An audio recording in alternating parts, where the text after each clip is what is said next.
Hi friends, this is మీ శివకుమార్. ఈరోజు నేను చెప్పబోయే టాపిక్ ఏంటంటే ప్రేమ, లవ్, కాదల్, ప్యార్, ఇష్క్.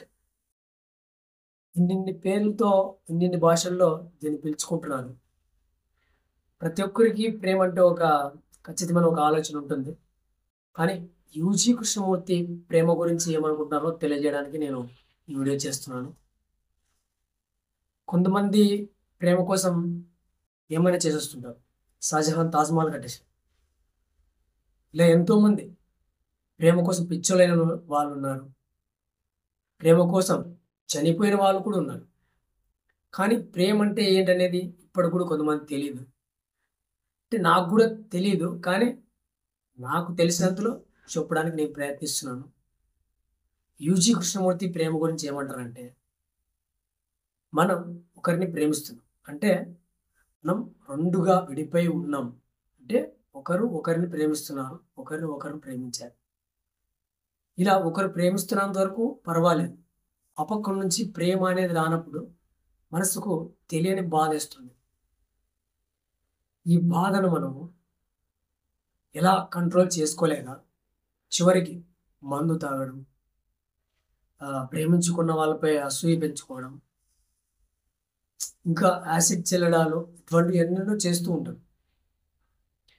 మనం ప్రేమని ఏ విధంగా అర్థం చేసుకోవాలంటే, ప్రేమ అనేది మనలో ఒకరిని చూసినప్పుడు కలిగే ఇష్టం, అది రోజు రోజుకు పెరిగి అది ప్రేమగా మారుతుంది అనుకుంటారు. నిజానికి ఆలోచన ఇక్కడ బలపడింది అంతవరకు. మనం ఎంతో ప్రేమించిన వాళ్ళని ఇంతకుముందే మర్చిపోయి ఉంటాం. మీరు మీ జీవితంలో ఎంతోమందిని ప్రేమించి వదిలేసిన విషయాలు కూడా మీతో ఉంటాయి. మీరు ఒకసారి మీ గురించి మీరు ఆలోచించుకొని తెలుసుకోండి. ఇలా ప్రేమ ఎక్కువ కాలం ఉండదు. ఒకరిపై కొంతకాలం మాత్రమే ప్రేమ ఉంటుంది.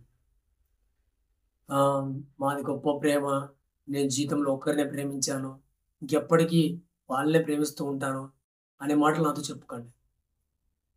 ఎందుకంటే ప్రేమ ఒకరి నుంచి ఒకరికి మారుతూనే ఉంటుంది.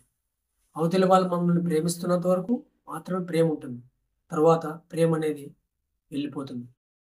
అంటే ప్రేమించి పెళ్లి చేసుకున్న వారు, అరేంజ్ మ్యారేజ్ చేసుకున్న వారు, ఇప్పటికీ కలిసి ఉంటున్న వారి గురించి మీరు ఏమంటారు అనుకున్నారా?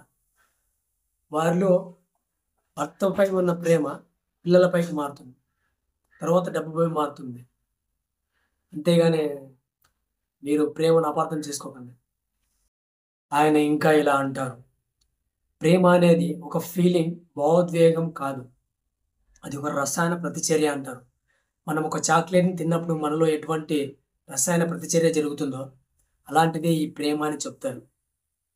మనం మన ప్రేమలో ఎదుటివాటి నుంచి ఎన్నో ఎక్స్పెక్టేషన్ కలిగి ఉంటాం. వాళ్ళు ఎప్పుడైతే వాటిని మనకి ఇవ్వరో, మన ఆశల్ని కానీ మన కోరికలు కానీ వాళ్ళు తీర్చరో, వాళ్ళపైన మన ప్రేమ అనేది ఆటోమేటిక్లీ చనిపోతుంది. ఎవరికైనా ఏదైనా బాధను కలిగించంటే క్షమించండి. నేను ఈరోజు ఈ వీడియో కొత్తగా చేస్తున్నాను. ఈ వీడియో మీకు నచ్చినట్లయితే లైక్ చేయండి, షేర్ చేయండి, సబ్స్క్రైబ్ చేయండి ఫ్రెండ్స్.